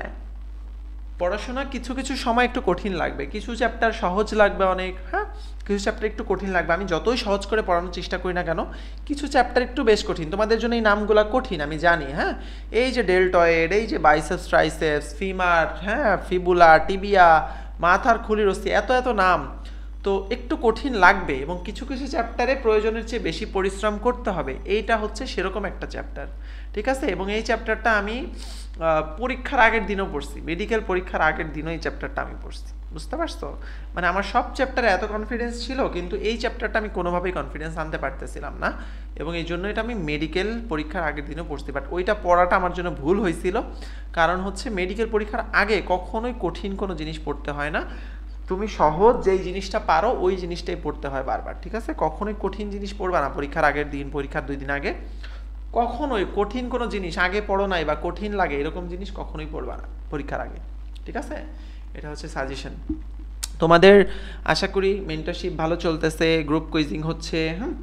তো এই জিনিসগুলো অবশ্যই অবশ্যই রেগুলারলি অ্যাটেন্ড করবা, ক্লাসগুলো রেগুলারলি অ্যাটেন্ড করবা। তোমাদের অনেকেই রেগুলার ক্লাস অ্যাটেন্ড করো না, হ্যাঁ, রেগুলার এক্সাম দাও না। তোমরা এত টাকা দিয়ে কোর্সে ভর্তি হইছো, তোমরা যদি ক্লাস না করো, এক্সাম না দাও, আমরা তো তোমাদের গুতাইতেই থাকি, আমরা তো তোমাদের সারাদিন বলি, কিন্তু এরপরেও যদি তোমরা ক্লাস না করো, এক্সাম না দাও, এটা তোমাদের লস। এই লসটা তোমাদেরকে বহন করতে হবে। হ্যাঁ, কেউ বহন করবে না। পরীক্ষার হলে যখন গিয়ে বসবা এবং ওই 100টা প্রশ্ন সামনে দিয়ে দিবে, একটা ওএমআর শিট দিয়ে দিবে, তখন আফসোসগুলো শুরু হবে যে ইস, কেন যে আর 10টা মিনিট, কেন যে আর আধাটা ঘন্টা পড়লাম না, কেন যে আর 5টা দিন ভালো করে পড়লাম না, কেন আর 5টা দিন আগে শুরু করলাম না, হা হুতাশ করছি, তখন শুরু করলেও এখন অনেক সময় থাকতো। পরীক্ষার 5 দিন আগে গিয়ে বিশ্বাস করো কান্না আসবে যে ইভেন গত 1 মাসও যদি ভালো করে পড়তাম তাও অনেক কাজে লাগতো, কিন্তু এখন তোমাদের হাতে 2 মাস আছে, তাও তোমরা অনেকে ভাবো যে 2 মাস আছে, এখন কি হবে, এখন কি আর পসিবল নাকি, অনেক কিছু ভাবো। বাট যখন পরীক্ষা চলে আসবে 5 দিন আগে, তখন মনে হবে ইস, আর যদি একটা সপ্তাহ বেশি পড়তাম তাও অনেক ভালো হইতো। ঠিক আছে, এই জন্য প্রত্যেকটা মিনিট এখন থেকে প্রতিটা মিনিট কাজে লাগাও। একটা দিন পারো নাই পড়তে, যেভাবে প্ল্যান করছিলা হয় নাই পড়া, পরের দিন একটা নিউ স্টার্ট, একটা নিউ ডে, আবার শুরু করো। একদিন হয় নাই বলে ধুর এই সপ্তাহে পড়া বাদ দিয়ে দিলাম, এরকম কেউ করো না। ঠিক আছে, 1 ঘন্টা পারো নাই পড়তে, সকালবেলাটা পড়াটা ভালো হয় নাই, মন মতো হয় নাই, ঠিক আছে, বাদ দাও, দুপুর থেকে একটা নিউ স্টার্ট করো না। হ্যাঁ, it's never late to start new, সবসময় মনে রাখবা। হ্যাঁ, কখনোই লেট না, তুমি প্রতিবার প্রতি ঘন্টায় তুমি রিস্টার্ট নিতে পারো। হ্যাঁ, এটা তোমার হাতে। সো পড়াশোনায় সিরিয়াস হও।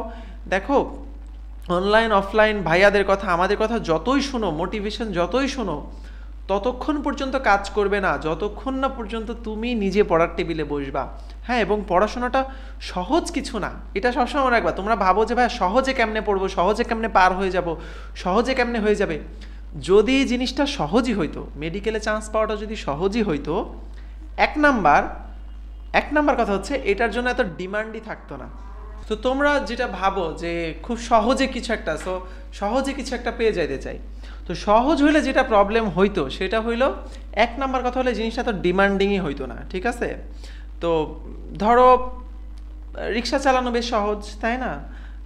আমি কোনো পেশাকে ছোট করছি না, বাট ধরো কোনো একটা মেডিকেলে চান্স পাওয়া বা একটু পড়াশোনা করে অনেক কষ্ট করে একটা ভালো ভার্সিটিতে চান্স পাওয়া, একটা ক্যারিয়ার গড়া, এটা অনেক কঠিন, এবং এই জন্য এটা এত ডিমান্ডিং, ঠিক আছে? তো এবং এই জন্য এগুলো এত সম্মানের, বোঝা গেছে?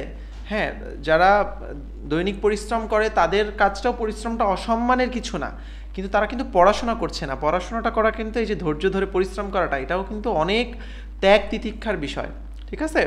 তো বিষয়টা এইটা না যে আমি পরিশ্রমকে ছোট করছি, বাট আমি যেটা বোঝানোর চেষ্টা করছি সেটা হচ্ছে যে তোমার যেখানে এই যে পড়াশোনা বা পরিশ্রম বা যেটা কষ্ট করে অনেক তোমাকে পেতে হবে, সেইটার জন্যই এটার ভ্যালুটা ওই রকম বেশি, বোঝা গেছে? এই জন্য এক নাম্বার হচ্ছে, যদি কষ্ট না থাকতো এটা ডিমান্ডিংই হইতো না, ভ্যালুয়েবলই লাগতো না তোমার কাছে। যেমন তোমাদের আছে না অনেকে ফ্রি কোর্স, এই যে তোমাদের কত ফ্রি কোর্স আমরা দিয়ে দেই, কেউ কিন্তু করে না, যেটা টাকা দিয়ে তোমরা ভর্তি হও ওইটা কিন্তু তোমরা করো, কারণ ওটার ভ্যালু তোমরা বুঝো। সো এই জন্য অবশ্যই জিনিসটা সহজ না, এটা অবশ্যই স্বীকার করতে হবে, এবং কঠিন জিনিস বলে এটা ভ্যালুয়েবল, এটার পেছনে তুমি ছুটতেছো, এটা পাইলে তুমি সম্মান পাবা, এটা ভাবতেছো, তার প্রত্যেকটা রিজন আছে, এবং এই জন্য এটা কঠিন হইলেও নিজেকে ওই কঠিন বাধাটা অতিক্রম করতে হবে, এই চ্যালেঞ্জটাকে অতিক্রম করতে হবে, ঠিক আছে? এবং আমি বিশ্বাস করি যে সৎভাবে চেষ্টা করে, এটা আমি সবসময় বলি, যে সৎভাবে নিজের সাথে অনেস্টভাবে চেষ্টা করে, ঠিক আছে, সে কখনো খারাপ রেজাল্ট করতে পারে না। কিন্তু যে নিজের সঙ্গে অসৎ, নিজেকে ফাঁকি দেয়, একদিন পড়াশোনা করে না, ঠিক আছে, ভাবে যে কোনো মতো একটা শর্টকাট দিয়ে বের হয়ে যাইতে পারবো, অথবা আমি ভুল করতেছি, খারাপ করতেছি, তারপরেও নিজেকে ইমপ্রুভ করার চেষ্টা করতেছি না, এই কাজগুলো যারা করে তারা আসলে ভালো করে না কখনো। রেদার যারা নিজে খারাপ করতেছি তারপরও আমি বলি না, না ভাইয়া আমার মোটিভেশন নাই, আমার তো পড়তে ভাল লাগে না, ভাই আমার তো ঘুম আসে, এইসব কথা কখনো নিজের সাথে বলে না, নিজেকে ইন্সপায়ার করে, নিজেই নিজেকে ইন্সপায়ার করে যে না আমি আজকে পারি না, কালকে আমার পড়তে হবে, আমি এই 1 ঘন্টা সময়কে অপচয় করব না, এইটাকে বলে হচ্ছে অনেস্টি। এই অনেস্টি যদি তোমার মধ্যে থাকে তাহলে হচ্ছে তুমি ভালো করতে পারবা। হ্যাঁ, যে কোনো পরীক্ষায়, তুমি শুধু মেডিকেল পরীক্ষা না, যে কোনো পরীক্ষা ভালো করতে পারবা। সো চলো আমরা হচ্ছে শুরু করি রডস এবং লিভার তন্ত্র আমাদের। হ্যাঁ, ঠিক আছে। তাহলে কঙ্কালের কার্যক্রম, রডস লিভার তন্ত্র নিয়ে তোমাদের কি প্রশ্ন আসে এটা আমি একটু বলে দিই। দেখো, লিভার কথাটার মানে হচ্ছে তোমরা যে ছোটবেলায় সিস খেলো সেই জিনিস, ঠিক আছে? এরকম মাঝখানে কিছু একটা থাকবে পিভট, এবং এই যে দুই পাশে তোমরা দুই বন্ধু বসে কি করতা, একবার এদিকে উঠতো একবার ওইদিকে উঠতো, তাই না? এইটা খেলতা। সো এইটা সেম জিনিস। হ্যাঁ, তো লিভারের গঠনে 4টা জিনিস থাকে। একটা থাকে লিভার বাহু বা লিভার আর্মস, এই যে এই জিনিসটাকে আমরা বলি আর্মস। একটা থাকে পিভট, এই যে দেখো আমি মাঝখানে একটা জিনিস দিচ্ছি, এটাকে বলে পিভট, যেটার দুই পাশে জিনিসটা ওঠানামা করে। একটা থাকে হচ্ছে প্রচেষ্টা বা এফোর্ট, একটা থাকে হচ্ছে ভার। হ্যাঁ, এফোর্ট আর লোড। ওকে, তাইলে এই অনুযায়ী মানে এইগুলার পজিশন অনুযায়ী লিভারের প্রকারভেদ আছে। যেমন প্রথম শ্রেণীর লিভার, দ্বিতীয় শ্রেণীর লিভার, তৃতীয় শ্রেণীর লিভার। কারণ এটা তোমাদের একটু প্যাচগোছ লেগে যায়, ভাইয়া কোনটায় কোন জিনিস মাঝখানে থাকে, কর্নারে থাকে, কোনটার উদাহরণ কি? সহজে মনে রাখবা পিএলই। কি মনে রাখবা? পিএলই। পিএলই কি? প্লে। তাহলে 1 নাম্বার বা প্রথম শ্রেণীর যে লিভার, সেটার মাঝখানে থাকবে পিভট। মাঝখানে থাকবে কি? পিভট। দুই পাশে থাকবে, এক পাশে থাকবে লোড আর এক পাশে থাকবে এফোর্ট। যেটা দ্বিতীয় শ্রেণীর লিভার, তার মাঝখানে থাকবে লোড, এক পাশে থাকবে এফোর্ট, এক পাশে থাকবে পিভট। যেটা তৃতীয় শ্রেণীর লিভার, তার মাঝখানে থাকবে এফোর্ট, এক পাশে থাকবে লোড আর এক পাশে থাকবে পিভট। বোঝা গেছে? তাহলে প্লে, প্রথম 1-এ পি, 2-এ এল, 3-এ ই, মাঝখানে থাকবে। জাস্ট এটা মনে রাখলেই পারবা। এখন জাস্ট উদাহরণগুলো পড়তে হবে, উদাহরণগুলো ছবি দেখে দেখে পড়বা। দেখো এই যে প্রথম শ্রেণীর লিভার, মাঝখানে পিভট। হ্যাঁ, পি এল ই, দেখছো? এল মাঝখানে, ই মাঝখানে। তাহলে প্রথম শ্রেণীর লিভার হচ্ছে কাঁচি, দ্বিতীয়টা হলো এই যে ঠেলাগাড়ি, এবং তৃতীয়টা হলো নেইল কাটার। মানুষের দেহে কোথায় কি আছে? ঘাড়ের এইখানে, এটা হচ্ছে প্রথম শ্রেণী, পায়ে হচ্ছে দ্বিতীয় শ্রেণী, এবং হাতে যেটা এটা হলো তৃতীয় শ্রেণী। ওকে, এই উদাহরণগুলো অনেক অনেক ইম্পর্টেন্ট, অনেকবার আসে, সো পড়তে হবে। ঠিক আছে? আচ্ছা, এখন এই তিনটা থেকে আর তিনটা যে প্রশ্ন আসে সেটা হচ্ছে কি কাজ করে পিভটগুলোর সুবিধাটা কি? প্রথম শ্রেণীর যে লিভার আছে তার সুবিধা হচ্ছে অল্প বল বেশি ফল। কি বললাম? অল্প বল বেশি ফল, এটা হচ্ছে প্রথম শ্রেণীর লিভার। দ্বিতীয় শ্রেণী হচ্ছে সামান্য প্রচেষ্টা বেশি ওজন, সামান্য প্রচেষ্টা বেশি ওজন। আর তৃতীয় শ্রেণী হচ্ছে দ্রুতগতির সঞ্চালন সুবিধা। মনে থাকবে না? অল্প বল বেশি ফল, সেকেন্ডটা হচ্ছে সামান্য প্রচেষ্টা বেশি ওজন, আর তৃতীয়টা হচ্ছে দ্রুতগতির সঞ্চালন। গেল? ঠিক আছে, তাহলে লিভার শেষ। এবার আসো আমরা যে হাঁটু সঞ্চালন করি, ঠিক আছে, আমরা যে হাঁটি, এই হাঁটার সময় বেসিক্যালি পেশিগুলা কেমনে কাজ করে, হাড়ের সঙ্গে এরা অস্থি এবং পেশিগুলা কেমনে সঞ্চালন করে, এই জিনিসটা একটু আমরা এখন পড়ব। তোমাদের এখানে হ্যামস্ট্রিং পেশির নাম আসছে এখান থেকে, হ্যাঁ। তো আমরা একটু পড়ব যে হাঁটু সঞ্চালনে অস্থিপেশি সমন্বয় কিভাবে হয়। তো প্রথমে আমাদেরকে মাসেলের নামগুলা পড়তে হবে। কি পড়তে হবে? মাসেলের নামগুলা পড়তে হবে, ঠিক আছে? আচ্ছা, তাহলে মাসেলের নাম আমরা পড়ব। তোমাদের এখানে হলিক্রসের কেউ আসো? হলিক্রসের আসো না কেউ একজন? আচ্ছা, তো তোমাদের সুস্মিতা আপু কিন্তু হলিক্রসে পড়তো, ঠিক আছে? তো হলিক্রস একটা গার্লস স্কুল, হ্যাঁ, ওটা কিন্তু ছেলেদের না। নটরডেম যেরকম ছেলেদের, আমি নটরডেমে ছিলাম, সুস্মিতা আপু কিন্তু কোথায় ছিল? হলিক্রসে। তো হলিক্রস গার্লস স্কুলের তুমি মনে রাখবা কোয়েশ্চেন অনেক কঠিন হয়। কি হয়? কোয়েশ্চেন অনেক কঠিন, যেমন পায়ের মাসালগুলোর নাম অনেক কঠিন। তো হলিক্রস গার্লস স্কুলের কোয়েশ্চেনগুলো অনেক কঠিন। তো এই HGS বা হলিক্রস গার্লস স্কুল দিয়ে আমরা কি বুঝাই? আমাদের পায়ের যে ফ্লেক্সর পেশিগুলো আছে, এবং কোয়েশ্চেন দিয়ে বুঝাই এক্সটেন্সর পেশিগুলো। তাহলে HGS এটা দিয়ে আমরা বুঝি ফ্লেক্সর পেশি, এবং কিউ দিয়ে বুঝি হচ্ছে এক্সটেন্সর পেশি। কীরকম আমি তোমাদেরকে বলি, দেখো একটু একে বুঝাই, যদিও এগুলো অত আসে না, এত কঠিন জিনিস, তারপর দিয়ে দিতে পারে। ধরো এই হচ্ছে তোমার পা, হ্যাঁ, এটা হলো পা বা থাই, এটা হাঁটুর নিচ থেকে হচ্ছে পা, হ্যাঁ, ঠিক আছে, বোঝা যাচ্ছে পা? এটা ধরো তোমার ডান পা, ঠিক আছে? তাইলে আমরা দুই ভাগে ভাগ করলাম। এই সামনের দিকটা হচ্ছে এক্সটেন্সর পেশি থাকে, সামনের দিকে কি থাকে? এক্সটেন্সর পেশি থাকে, এবং পায়ের পেছনের দিকে থাকে হচ্ছে ফ্লেক্সর পেশি। তাহলে ফ্লেক্সর পেশিগুলোর নাম আমরা কি পড়ছি বলো তো? HGS, হলিক্রস গার্লস স্কুল, মনে থাকবে? আচ্ছা, আর এক্সটেন্সর পেশির নাম কি পড়ছি? কিউ মানে হচ্ছে কোয়াড্রিসেপস, ঠিক আছে? কি দিয়ে মনে রাখবো? কিউতে হচ্ছে কোয়াড্রিসেপস। এখন এটা বেসিক্যালি সামনের এইটুকুই। কারণ কোয়াড্রিসেপস পেশির মধ্যে টোটাল 4টা পেশি থাকে। কয়টা পেশি থাকে? 4টা পেশি থাকে। একটা থাকে হচ্ছে রেকটাস, আর 3টা থাকে হচ্ছে ভাস্টাস, ঠিক আছে? 3টা ভাস্টাস পেশি থাকে, একটা রেকটাস থাকে, 3টা ভাস্টাস থাকে। এখন একটু নামগুলো পড়ি, দেখো। HGS এ প্রথম নামটা হচ্ছে হ্যামস্ট্রিং। কি নাম বললাম? হ্যামস্ট্রিং। তাহলে এই যে পেশিটা আছে, এই পেশিটার নাম হচ্ছে হ্যামস্ট্রিং। ওকে, আচ্ছা, এইখানে 2টা পেশি একসাথে থাকে, একটা উপরে থাকে, ওইটার নিচে আর একটা থাকে। তো জি দিয়ে যে পেশিটা, এর নাম হচ্ছে গ্যাস্ট্রোকনেমিয়াস, আর এস দিয়ে যেটা, সেটার নাম হচ্ছে সোলিয়াস। মনে থাকবে? তাইলে হ্যামস্ট্রিং, গ্যাস্ট্রোকনেমিয়াস, সোলিয়াস। তাহলে উরুর পেশি যদি বলে হ্যামস্ট্রিং, উরুর ফ্লেক্সর পেশি। পায়ের ফ্লেক্সর হচ্ছে গ্যাস্ট্রোকনেমিয়াস এবং সোলিয়াস। মানে এই লাইনের উপরে এটুকু কিন্তু উরু, আর নিচে কিন্তু কি? পা বা লেগ, হ্যাঁ। আর এই তার নিচে এটুকু হচ্ছে ফুট। তাহলে হ্যামস্ট্রিং, গ্যাস্ট্রোকনেমিয়াস, সোলিয়াস। সামনে থাকে কি? সামনে হচ্ছে কোয়াড্রিসেপস। কোয়াড্রিসেপসের মধ্যে কয়টা মাসেল আছে? 4টা মাসেল আছে। একটা রেকটাস, যেটাকে আমরা বলি হচ্ছে রেকটাস ফিমোরিস, ফিমারের সামনে থাকে, এই জন্য এটার নাম হলো রেকটাস ফিমোরিস। আর 3টা হলো ভাস্টাস। একটা ভাস্টাস থাকে পাশের দিকে, হ্যাঁ, বাইরের দিকে। বাইরের দিকে যেটা থাকে ওইটাকে আমরা সবসময় বলি ল্যাটারাল দিক, ল্যাটারালিস। একটা থাকে ভেতরের দিকে, ওইটাকে আমরা বলি মিডিয়ালিস। একটা থাকে মাঝখানে, ঠিক আছে, ওইটাকে আমরা বলি ইন্টারমিডিয়াস, ইন্টারমিডিয়াস। তাহলে ভাস্টাস, ল্যাটারালিস, ইন্টারমিডিয়াস, মিডিয়ালিস। ওকে, বোঝা গেল? ফাইন। এখানে থাকে টিবিয়ালিস অ্যান্টেরিয়র, ওইটা অত বেশি দরকার হয় না। এখন তাহলে দেখো, হাঁটু যখন ভাঁজ হবে, মানে তুমি যদি দেখো সে, তো হাঁটুটা যখন ভাঁজ হবে এইদিকে, ঠিক আছে, হাঁটুটা যখন এরকম ভাঁজ হবে, ভাঁজ হওয়ার জন্য কি করা লাগবে? আমাদের এই যে হ্যামস্ট্রিং পেশি এবং এই গ্যাস্ট্রোকনেমিয়াস সোলিয়াস, এই মেইনলি হ্যামস্ট্রিং পেশিটা এটা সংকুচিত হওয়া লাগবে বা ফ্লেকশন করবে, ঠিক আছে। তাহলে এটা হচ্ছে আমাদের ফ্লেকশন মুভমেন্টের জন্য লাগবে। আর এক্সটেনসারের জন্য কি লাগবে? এই কোয়াড্রিসেপসটা লাগবে, ঠিক আছে। আমরা যদি এক্সটেনশন করতে চাই তখন এই কোয়াড্রিসেপস পেশিগুলো সংকুচিত হলে আমাদের পা এরকম সোজা হবে বা এক্সটেনশন হবে। এটা হলো মেইন কথা।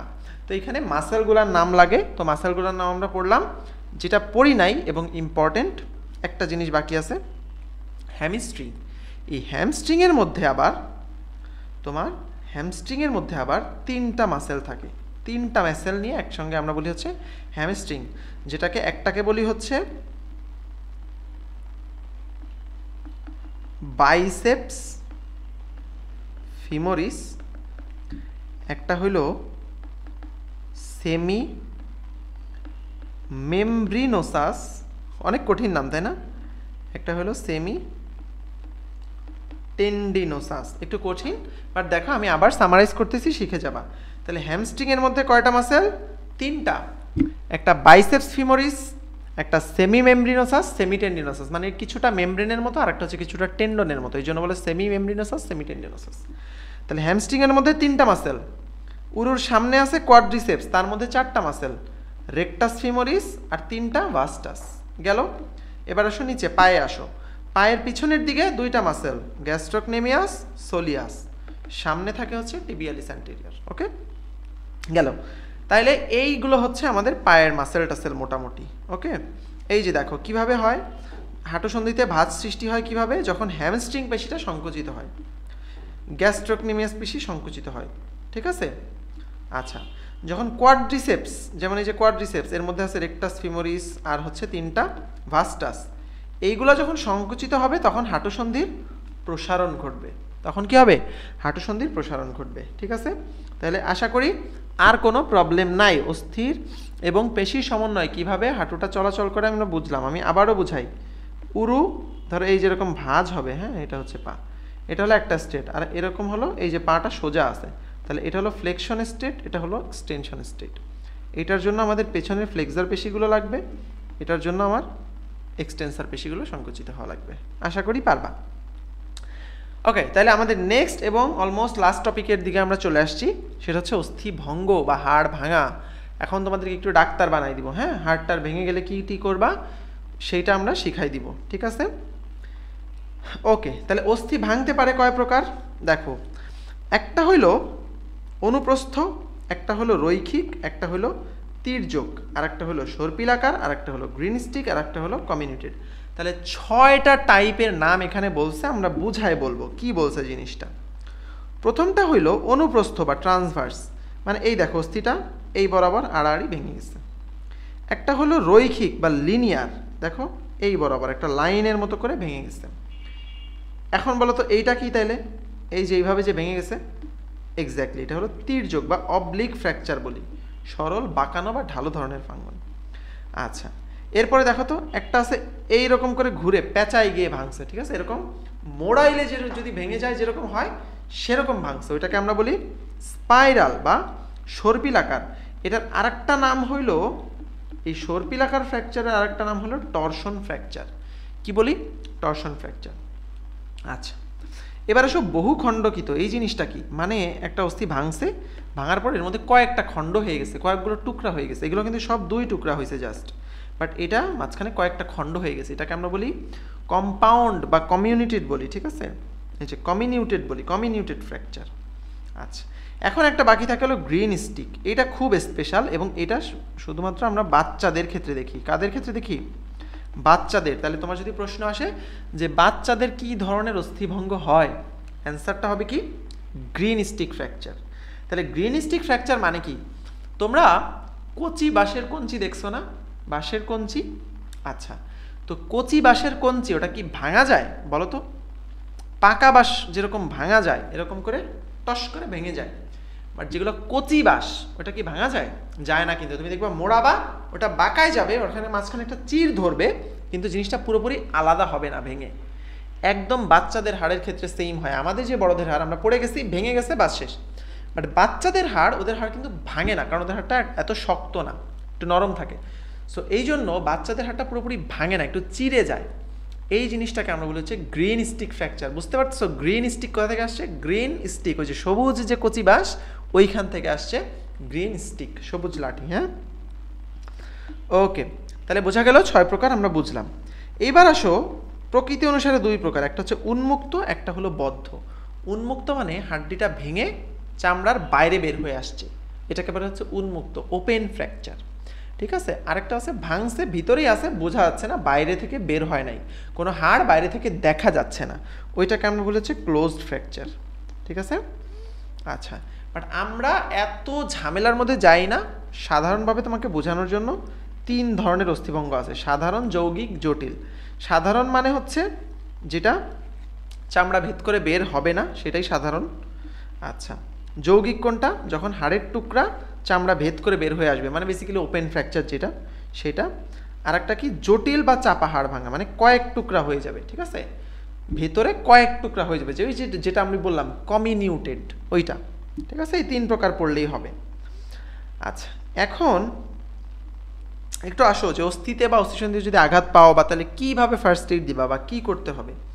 ঠিক আছে, তো জয়েন্টে আমাদের নর্মালি যেটা সমস্যা হয় কোনো একটা জয়েন্টে, ধরো এই যে হাতের এখানে একটা এলবো জয়েন্ট আছে বা এখানে আমাদের শোল্ডার জয়েন্ট আছে, জয়েন্টে কি হয়, 2টা হাড় একটু স্প্লিট হয়ে গেল, সরে গেল, ওইটাকে আমরা বলি ডিসলোকেশন বা অস্থিসন্ধির বিচ্যুতি, চ্যুতি, অস্থিচ্যুতি বলি আমরা। হ্যাঁ, মানে সরে গেছে, ডিসলোকেট হয়ে গেছে জিনিসটা, সন্ধিচ্যুতি বলি। তো সন্ধিচ্যুতি হইলে কি করতে হবে এটা আমরা বলবো। তার আগে আমাদের একটু জানতে হবে যে অস্থি সন্ধিটা কয় প্রকার, আসলে যে জয়েন্টগুলো কয় প্রকার। জয়েন্ট হইল তোমার এখানে তোমার বলা হয়েছে মোটামুটি 3 প্রকার। একটা হইল ফাইব্রাস বা অনড়। তোমরা দেখছো না মাথার যে জয়েন্টগুলা, মাথার হাড়গুলার মধ্যে যে সুচার জয়েন্ট থাকে, এগুলো কি নাড়াচাড়া করে? এগুলো কিন্তু নাড়াচাড়া করে না, এগুলোকে আমরা বলি অনড় অস্থিসন্ধি। কি বলি? অনড় অস্থিসন্ধি। তাহলে অনড় অস্থিসন্ধি কোথায় পাওয়া যায়? অ্যান্সার হইল করটিতে। নেক্সট হলো তরুণাস্থিময় বা আংশিক সচল। আংশিক সচল মানে অল্প অল্প নড়াচড়া করে, যেমন পিউবিক সিমফাইসিস। ঠিক আছে, আংশিক সচল হইল পিউবিক সিমফাইসিস, মনে থাকবে গেল। এবার সে সাইনোভিয়াল বা সচল অস্থিসন্ধি, মানে যেটা একদম রেঞ্জ অফ মুভমেন্ট খুবই ভালো।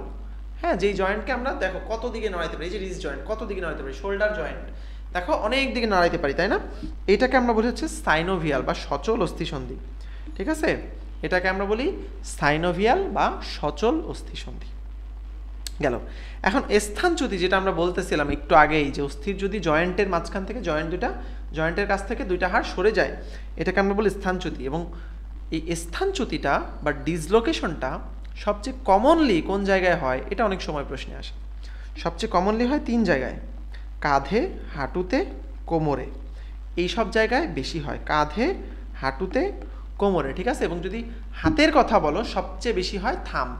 ঠিক আছে, এই যে থাম যেটা দেখতেছো, এই যে আমাদের বুড়ো আঙুল যেটাকে বলো, এটা। এবং মজার বিষয় হচ্ছে, মজার না একটু স্যাড, আমার এইচএসসি পরীক্ষার মধ্যে আমার কিন্তু এই আঙ্গুলটা ডিসলোকেট হয়ে গেছিলো। ঠিক আছে, এই আঙ্গুলটা ডিসলোকেট হয়ে গেছিলো আমার এইচএসসি পরীক্ষার মধ্যে, মানে ম্যাথস পরীক্ষা তখন বাকি ছিল আমার, 2টা ম্যাথ পরীক্ষা বাকি ছিল, তার আগে আমার ছুটি ছিল 7-8 দিন।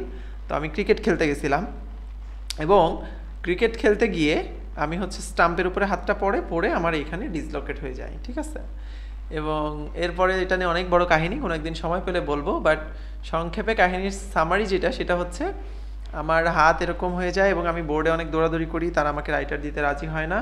পরে আমি বাম হাত দিয়ে কয়েকদিন লেখার প্র্যাকটিস করি এবং তাও দেখি যে কাজ হচ্ছে না।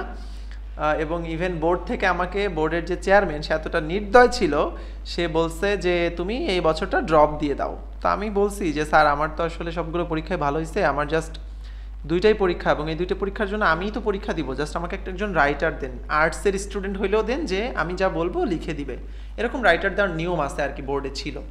কিন্তু তারা আসলে দেয় নাই, এবং আমার কাছে টাকা পয়সা চাওয়া হয়েছে এবং আমি জেদ করে দেই নাই। যাই হোক, পরবর্তীতে আমি আঙ্গুল এরকম ভাঙা অবস্থাতেই 3 আঙ্গুল দিয়ে পরীক্ষা দিছি আর কি, এরকমভাবে কলম ধরে। হ্যাঁ, এবং আল্লাহর রহমতে ম্যাথসে অনেক ভালো মার্কস আসছে, ঠিক আছে। টোটাল হচ্ছে 200-র মধ্যে 193-94 বা সামথিং এরকম মার্কস পাইছিলাম। তো ওইটাই যে আল্লাহর রহমত যদি তোমার সাথে থাকে, হ্যাঁ, সৃষ্টিকর্তার যেই তোমার হচ্ছে কি বলে রহমতটা যদি তোমার সাথে থাকে, তোমার জন্য কোনো কিছুই কিন্তু অসম্ভব না, ঠিক আছে। তো এবং মজার কথা হলো, এটা মজার কথা খুব, যে আমি ওই 3 আঙ্গুল দিয়েই হচ্ছে পরীক্ষা দিছি, এবং আমি হচ্ছে আমার সেন্টারের মধ্যে সবার আগে এক্সাম দিয়ে বের হয়েছিলাম ওই দিন। আমি নিজেও জানি না আমি কিভাবে পরীক্ষা দিছি। হ্যাঁ, তো এই জন্য সবসময় সৃষ্টিকর্তার উপর বিশ্বাস রাখবা, অনেক কঠিন সিচুয়েশনেও সৃষ্টিকর্তার উপর বিশ্বাস রাখবা, নিজের উপর বিশ্বাস রাখবা যে না আমি পারবো, আমি অনৈতিক কিছু করব না, আমি পারবো, আমি অনেস্ট থাকবো, ঠিক আছে। আচ্ছা, তাইলে সবচেয়ে বেশি হয় হাতের মধ্যে এই যে আঙ্গুলে, হ্যাঁ, থামবে হয় আর কি, ঠিক আছে। তো অস্থিচ্যুতি কিন্তু কয়েকভাবে হইতে পারে, তোমার জন্মগত থাকতে পারে, তুমি একটা কোনো আঘাত পাইছো, যেমন আমার হয়েছে যে দুর্ঘটনা, এটাকে আমরা বলি ট্রমাটিক ডিসলোকেশন, ঠিক আছে। রোগের কারণে হইতে পারে, যেটাকে আমরা বলি প্যাথোলজিক। যেমন কোন রোগের কারণে হইতে পারে, অনেক রোগের কারণে হয়, হ্যাঁ, তোমার যদি মাসেল লিগামেন্ট এগুলো ল্যাক্স থাকে হইতে পারে। বাতজনিত মানে প্যারালাইটিক ডিসলোকেশন, আর্থ্রাইটিসের কারণে হইতে পারে। আচ্ছা, তাহলে এই সব কেসে আমরা কি করব, প্রাথমিক চিকিৎসা হিসেবে তোমাদের একটু শিখাই দেই, সেটা হচ্ছে জয়েন্ট ডিসলোকেট হয়ে গেছে, নিজেরা ডাক্তারি করার চেষ্টা করবা না, এটা হচ্ছে প্রথম কথা। যে হ্যাঁ একদম চেপে চেপে এক জায়গায় লাগাই দিলাম, এই জিনিসটা কোনোভাবে করা যাবে না, ঠিক আছে। জাস্ট তোমাকে যেটা চিন্তা করতে হবে, যেভাবে আছে ওই অবস্থায় যাতে নাড়াচাড়া না হয়, এইটা হচ্ছে তোমাকে এনশিওর করতে হবে। ওইটাকে কোনোভাবে বেশি নড়াচড়া করা যাবে না, ওইটাকে যদি ফিক্সড রাখতে পারো তুমি খুব ভালো একটা কাজ করছো, ডাক্তারদের জন্য অনেক হেল্প করে দিছো, ঠিক আছে। বরফ লাগাইতে পারো। এখন আসো মচকানো। মচকানো বলতে তোমরা কি বুঝো, তোমরা কি বুঝো? মচকানো মানে হইতেছে লিগামেন্ট ছিঁড়ে যাওয়া, আর কিছুই না। আমরা লিগামেন্ট পড়ছি না, মনে আছে? BLB, বোনসের সঙ্গে বোনসের কানেকশন করে হচ্ছে লিগামেন্ট। তাহলে এই লিগামেন্ট যদি ছিঁড়ে যায়, ওই জিনিসটাকে আমরা বলি হচ্ছে মচকানো। এবং ওই মচকানোর সবচেয়ে কমনলি যেটা ঘটে ফুটবলারদের হয়, ঠিক আছে। আমরা যারা ফুটবল খেলি খুব চান্সেস থাকে আমাদের পায়ের হাঁটুতে অনেকগুলো লিগামেন্ট আছে, তো ওর মধ্যে সামনে যে লিগামেন্টটা থাকে ওটাকে আমরা বলি অ্যান্টেরিয়র ক্রুশিয়েট লিগামেন্ট। কি বলি? অ্যান্টেরিয়র মানে সামনে, ক্রুশিয়েট লিগামেন্ট। তো এই ACL বা অ্যান্টেরিয়র ক্রুশিয়েট লিগামেন্ট, এটা অনেক ছিঁড়ে যায় বা ইনজুরি হয় ফুটবল খেলতে গেলেই, বা বিভিন্ন খেলাধুলার সময় ইনজুরি হয়। এটা খুবই খারাপ একটা ঘটনা, এবং এটা হইলে ফুটবলের ক্যারিয়ার খুবই বাজেভাবে নষ্ট হয়ে যায়, দেখা যায় যে আর খেলা যায় না। সো এরকম যদি কারো কোনো স্প্রেইন হয়, ধরো যেমন আমাদের পায়ের অ্যাঙ্কেল মচকায় যায়, তাই না, আমাদের গোড়ালির মচকায় যায়, সো তখন আমরা কি ট্রিটমেন্ট দিব? রাইস মানে হচ্ছে রেস্ট, আইতে হলো আইস, সিতে হলো কম্প্রেশন, ইতে হলো এলিভেশন, মানে ওইটাকে কম্প্রেস করে রাখতে হবে এবং উঁচু করে রাখতে হবে, একটু এলিভেট করে রাখতে হবে, ওখানে আইস দিতে হবে এবং রেস্ট দিতে হবে, ঠিক আছে। 10-15 মিনিট পর পর বরফ লাগাবা, ওকে। তাহলে কিন্তু মচকানোর ট্রিটমেন্টও শিখাই দিলাম, রাইস। হ্যাঁ, যাই হোক, ডাক্তার হইলে আরও ভালো করে শিখবা, অনেক কিছু শিখবা। তোমাদের সবার জন্য সেই দোয়া করি, তোমরা যাতে অনেক ভালো সবাই মেডিকেলে চান্স পেয়ে যাও এবং আমাদের ক্যাম্পাসে চলে আসো। এখন তো হচ্ছে কি বলে, তোমাদের জন্য অনেক সবসময় দোয়া থাকে, সবসময় অনেক দোয়া থাকবে। তো সবাই, এই যে আজকের ক্লাসটা এই পর্যন্ত হলো আমাদের থাকবে, তো আশা করি এই পর্যন্ত কারো কোনো অসুবিধা নাই, প্রবলেম নাই, সবাই সব কিছু পারবো। তাহলে আমরা আজকে কি কি অস্থি কাভার করছি, তরুণাস্থি কাভার করছি, পেশি কাভার করছি, তারপরে হচ্ছে আমরা লিভার তন্ত্রটা পড়ছি, এবং আমাদের এই যে অস্থি সন্ধি বা বিভিন্ন জিনিস মচকায় গেলে, ভেঙে গেলে ভাঙা কয় ধরনের আছে, এগুলো কাভার করছি। তাহলে প্রতিটা জিনিস একটু মনোযোগ দিয়ে সবাই পড়ে ফেলো, দেখবা যে খুব সহজে এখন পড়াশোনা করতে পারবা, ঠিক আছে। তাহলে সবাই ভালো থাকো, সুস্থ থাকো, আল্লাহ হাফিজ।